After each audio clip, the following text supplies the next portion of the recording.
پرون په کوزدیر ورسک کې د شانګل د سالانه جنرال اسمبلی په موقع د یو خوندور پروګرام تنظیم شوی و چې پکې اسسټنټ کمشنر جناب شوکت یوسفزی د صوبایي اسمبلی په خوانو غړو اعزاز الملک افکاری بخبیدار د پی پخوانی ضلعي صدر خورشید علي خان د جماعت اسلامي تحصیل امیر سلطانتیا ایډوکیټ د پی ټی آی ضلعي رهنما فخرالزمان د احساس ویلفیر ارګنایزیشن چیرمن الیاس سهارا بشمول د علاقې د هر مکتبي فکر خلکو په پروګرام کې ګډون وکړو. مقررینو د آشیانې په شان د ادارو په اهمیت رڼا واچوله او د قوم د پاره ترقۍ باعث وګرځاو. وینا کوونکو زیاته کړه چې عوامي کچ دومره لوی ادارې چلول قابل تحسین دي او حکومت دې د ادارو سرپرستی وکړي چې دا کار نور هم په ښه شان سره سرته ورسي. هغوی د رحیم الله ایډوکیټ صاحب د دې کار ډېر ستاینه وکړه او د هر قسم مرستې او ملګرتیا یې دهاني ورکړه. نور تفصیل د الخیام په دې رپورټ کې. ابو عیسی اظهار الله، الخیام نیوز، ورسک، کوزدیر.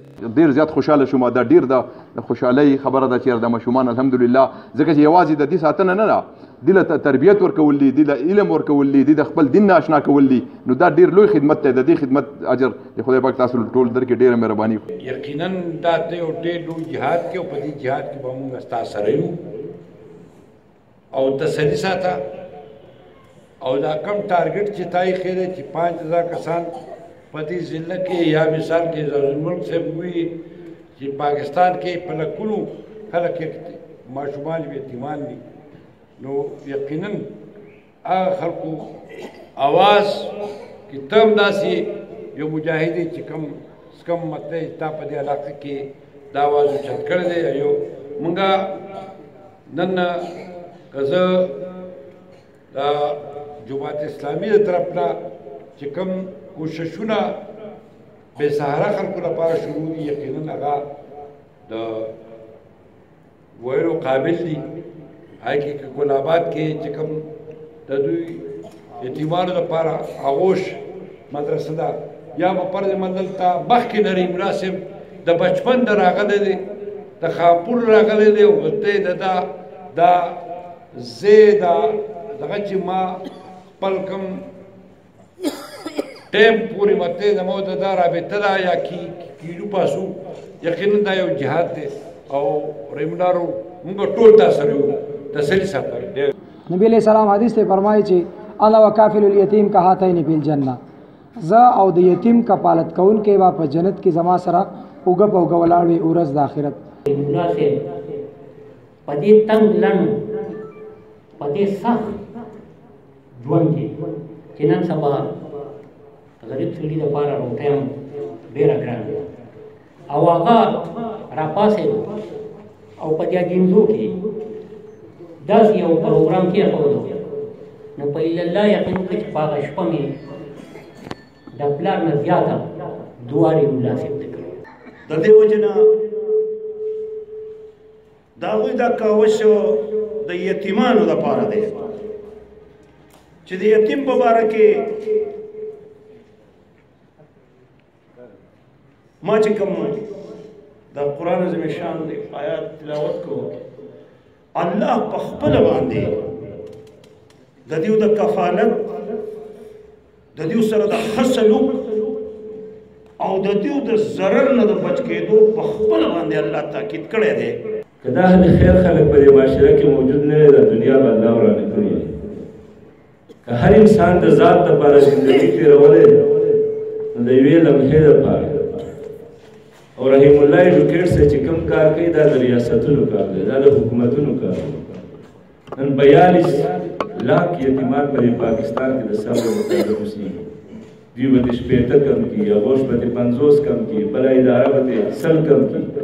په لکونو یتیمان په دې معاشره کې ژوند کوي او هغه زموږ او ستاسو سرپرستۍ، زموږ او ستاسو نېکبخانۍ. پکار دی چې زموږ 4 بچي دي نو چې 5م بچی د خپل یتیم، کله چا 2 بچي دي نو چې 3م بچی د خپل یتیم. چې کم خلک یتیم ته دیکه ورکوي چې اخواشه یتیم پکې چا راویستی او هغه د مسکین د ډوډۍ او د طعام انتظام نه کوي او هغې باندې خلکو ته خلک نه را آماده کوي، دا کار نه کوي، نو ته پېژنې دا هغه سړی دی چې کوم د خدای نه او د آخرت نه منکر سړی دی. زه وایم چې دا ټوله معاشره خدای نه او د آخرت نه منکره معاشره ده. ته ماته دا ووایه، دا زما د ټولو سیاسي پارټو مشران ناست دي، زه به وایم زه اول په خپل ځان وایم زه هم د جماعت اسلامي یو ذمه دار سړی یم، خو د دې هغه شروع کېدو نه مخکې د دې نه ما ته دام پته نه وه چې زما په دې چمګاونډ کې څوک یتیم دی، څوک کونډې دي، په دغه تنګي کې څوک کونډې دي، په هغه کلي کې څوک دي، زما شاته په دې کورونو کې څوک دي، ما ته هم پته نه وه. په کار خو دا ده چې د هرې پارټۍ په هر دفتر کې، په هره محله کې، په هر ویلیج کونسل کې زموږ سره یو پوره لیست موجود دي او موږ ټول دا ووایو سیاست مدني د دین سیاست معنی دا ده چې د خپل مظلوم قوم، دا قوم ستا بچي دي، دا ستا عیال دی، د دې کې چې کوم لوږی دی، تږی دی، کونډه ده، دا به هم ټول عمر دغسې جاړي به، دا به هم ټول وخې څڅوي، دا بچی به هم دغسې دیکې خوري، د دې به هېڅوک ته تپوس نه وي. په کار دا ده چې د هر چا د دې لپاره یو انتظام وی چې باید دا موجود دي. څه مونږ کولی شو؟ یا الله د دې کفالت خو به ته کوې، خو دا زما او ستا امتحان دی چې پیغمبر علیه السلام وایي انا وکافل الیتیم کهاتین، زه د یتیم سرپرستی کوونکی به دقه شان لکه دا دوه ګوتې بلکل داسې یو شان زما سره به دومره قریب وي د قیامت په ورځ. نو داسې موږ نه غواړو چې د الله سره د الله د پیغمبر سره دغه شان قرب حاصل کړو. الله دې موږ ټولو ته نصیب کړي. نو دا یو توجه ده چې هغه موږ راکړه د دې ادارې سرپرستی، د دې سره مدد، د دې تعاون، د دې حوصله افزایي او دغه شان د نورو ادارو سره، د دې اغوث سره، د پرورش سره، د نورو داسې ادارو سره تعاون دا زموږ ستاسو دیني او قومي او ملي فرض دي. دا به کوو او عزتمند موږ تاسو جنت غواړو او په دې هم ځان پوهه کوي. ګورئ الله پاک یوازې په دې د مونځ نه خو بغیر مسلمانۍ نشته، خو یوازې مونځ، روژه او حج زکات کوي. نو اقیموا الصلاة وآتوا الزکاة وصوموا رمضان وحجوا البیت، په یو کرښه کې به دا دین ختم شوی، دا ټول دین بیان شوی. خو دا دین سپارې کلام او دا پلکونو احادیث دا خو د دې دپاره دي چې د انسانیت ته پیدا ورسوي. او زه وایم چې انسانیت خلاصه کوي.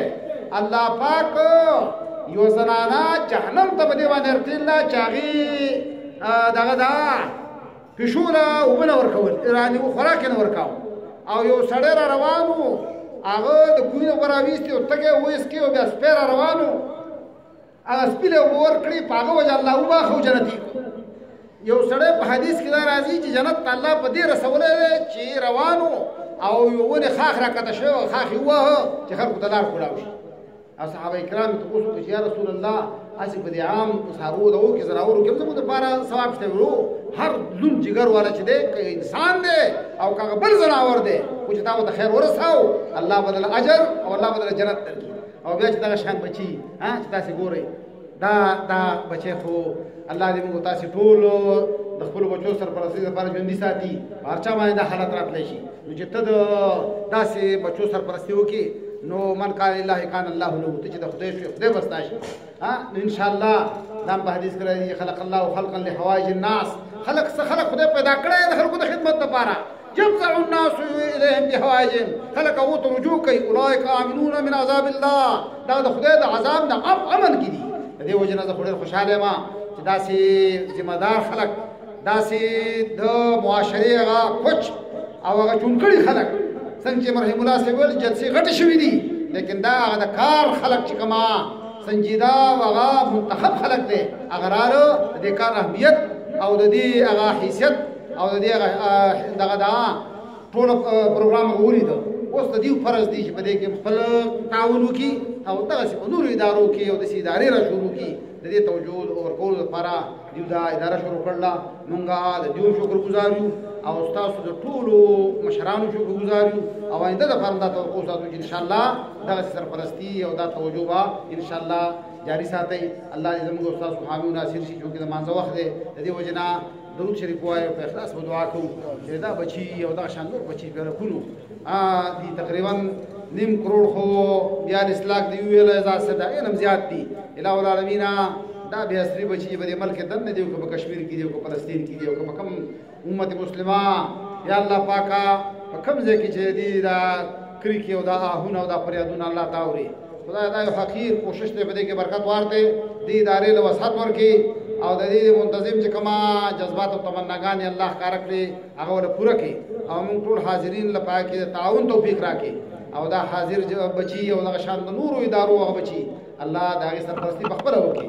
الله د ضایع کېدو نه ته بچ کړي او داسې نظام او داسې ریاست او سټیټ په دې ملک کې الله قائم کړي چې هغه داسې کونډو یتیمانو او بې اسرې الله سرپرستی کوي داګه نگهبانی کوي داګه پاسوالي کوي او الله دا مشران او ځوانان چې موږ راغلي دار شعبې ټول سره تعلق لري الله د دې د کورونو ته سرپرستی وکړي الله دې د غمونو او پتونو خپل مصايبونو په امان کې وساتي دا ادارې د قوت ورکړي د لا وسعت ورکړي د استحکام ورکړي او الله زموږ ټول حامي او ناصر شي نگهبان او پاسمان شي وصلی الله تعالی علی نبی کریم رحمتک یا رب زم مدد کوي موږ وکړو